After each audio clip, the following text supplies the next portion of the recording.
जैसे ही अरुषि ने अपनी सास सुमित्रा के सामने खाने की थाली परोसी और वो वापस रसोई में पहुंची, वैसे ही उसे अपनी सास सुमित्रा की आवाज़ सुनाई दी। उनकी आवाज़ सुनकर ऋषि समझ गई कि माजरा क्या था। लगता है आज फिर से सासू माँ के खाने में बाल निकल आया है। ऐ भगवान, क्या करूं मैं इन बालों का? जब भी गिरते हैं सासू माँ के खाने में ही गिरते हैं। इधर ऋषि कद से बात कर रही थी और उधर सुमित्रा गुस्से से आग बोला हो रही थी।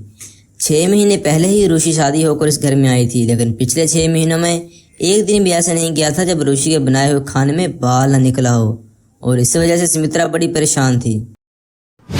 अरे ऋषि बहू, इधर आ, आज तो मुझे तुझसे सारा मामला निपटाना ही पड़ेगा। क्या हुआ मम्मी जी, आप इतना नाराज क्यों हो रही हैं? बातें तो ऐसी बना रही है जैसे तुझे पता ही नहीं कि मैं नाराज क्यों हूँ। जानती हो मम्मी जी, आज फिर से आपके खाने में बाल निकला होगा। आप तो मुझसे रोज एक ही बात पर नाराज हो जाती हैं।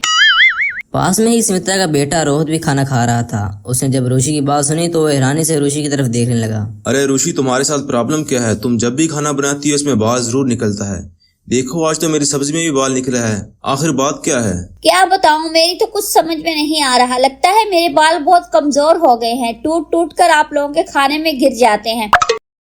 मुझे तो लगता है तुम्हारे बालों का आत्मीयता करने का शौक चढ़ गया है। जब देखो तब खाने में कूद कर मरते हैं।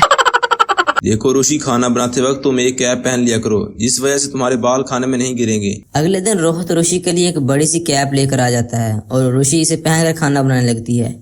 इसके बाद बड़े ही प्यार से वो अपनी सास के लिए इनके पसंद का खाना बना कर ले आती है। बड़ी खुश लग रही हो। हाँ मम्मी जी, देखे ना, अब तो मैंने आपके बेटे के कहने पर अपने सर पर ये टोपी भी लगा ली।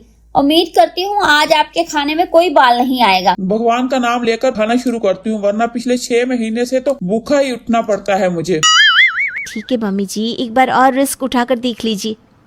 सुमित्रा ने बड़े खुश होकर सामने रखी खीर का नवाला अपने मुंह में डाला। खीर बहुत स्वादिष्ट थी।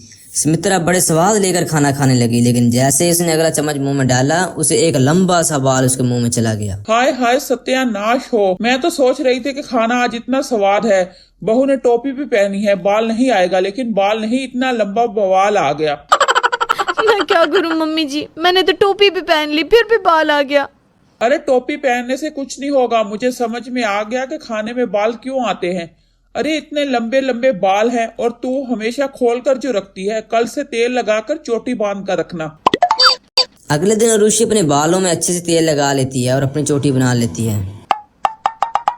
क्या बात है ऋषि, आज तो तुमने अपना रूप पूरी तरह से बदल लिया। इतना तेल लगाकर कसकर चोटी की तुमने तो कभी नहीं बनाई। तुम्हें तो हमेशा खुले बाल रखने का शौक है ना। क्या करूं, मैंने सोच लिया है कि मम्मी जी के खाने में बाल नहीं आना चाहिए। मैं अपनी सुंदरता से कॉम्प्रोमाइज कर सकती हूँ, कोई बात नहीं। और ऋषि खुशी खुशी खाना बनाकर एक बार फिर से अपनी सास के सामने पहुंचती है। ये लीजिए मम्मी जी, आज तो मैंने ना अपने बाल कसकर बांध लिए हैं। उम्मीद करती हूँ आज आप बिना बाल और बवाल के खाना खा पाएंगी। सुमित्रा एक बार फिर से खाना शुरू करती है, लेकिन तभी अचानक उसके खाने में फिर से बाल आ जाता है। ऋषि, आज मेरे भी खाने में बाल निकला है, आखिर सब हो क्या रहा है? अरे तूने इसको शेफ वाली टोपी ला कर दी, मैंने इसके बालों में तेल लगवाकर चोटी बनवा दी, लेकिन इसके बाद भी खाने में बाल आ रहा है। आखिर बात क्या है?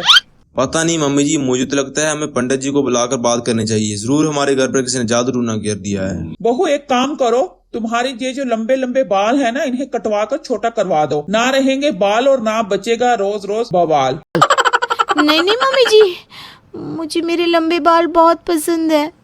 अरे ऋषि, बालों को क्या है, फिर से बढ़ जाएंगे, लेकिन अगर तुम्हारे बाल छोटे करवाने के बाद खाने में बाल नहीं आएंगे तो कम से कम ये क्लियर तो हो जाएगा कि लंबे बालों की वैसे ही खाने में बाल आते हैं। रोहित ऋषि को बाल कटवाने के लिए ले जाता है। थोड़ी देर के बाद ऋषि छोटे छोटे बालों के साथ घर लौट आती है। मम्मी जी, मैंने आपके कहने पर अपने लंबे बालों की बलि चढ़ा तो दी है, लेकिन मुझे बहुत दुख हो रहा है। आपने मेरे साथ अच्छा नहीं किया। कितनी मेहनत से मैंने अपने बाल बढ़ाए थे।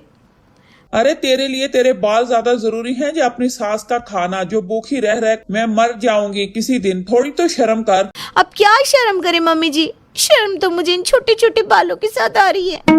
जाओ ऋषि, मम्मी के लिए खाना बना कर ले आ। आज तो मम्मी पार्टी करेगी, आज उनके खाने में बाल नहीं करने वाले। एक बार फिर से ऋषि रसोई के अंदर जाती है और अपनी सास के लिए बड़े ही मन से खाना बनाती है। वो बात अलग थी कि ऋषि मन ही मन अपने छोटे बालों की वजह से बहुत दुखी थी। खाओ मम्मी, आराम से खाना खाओ, आज बिना बाल के खाना खाओ।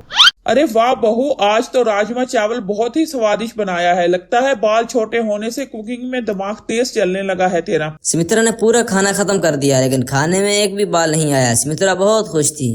देखा बहू, मैं ना कहती थी तेरे लंबे बालों की वजह से ही खाने में रोज रोज बाल गिरते हैं। अब तो ऐसे ही छोटे बाल रखना ठीक है। ऋषि, आज तो मम्मी बहुत खुश हैं, जरूर तुम्हें सोने का हार देंगी। लेकिन तभी जैसे सुमित्रा ने पानी का गिलास उठाकर पानी पिया, पानी के गिलास में एक लंबा सा बाल आ गया। भगवान भला करे, पूरा खाना खा लिया लेकिन पानी में बाल का आना जरूरी था। अरे आखिर ये तो होना ही था। मम्मी जी, अब आप मुझसे ये मत कहिएगा कि मैं गंजी हो जाऊं, क्योंकि अगर मैं गंजी होकर आई ना तो आपके खाने का तो पता नहीं, लेकिन इज्जत का फालूदा जरूर बन जाएगा। सारी दुनिया हंसेगी आपके ऊपर।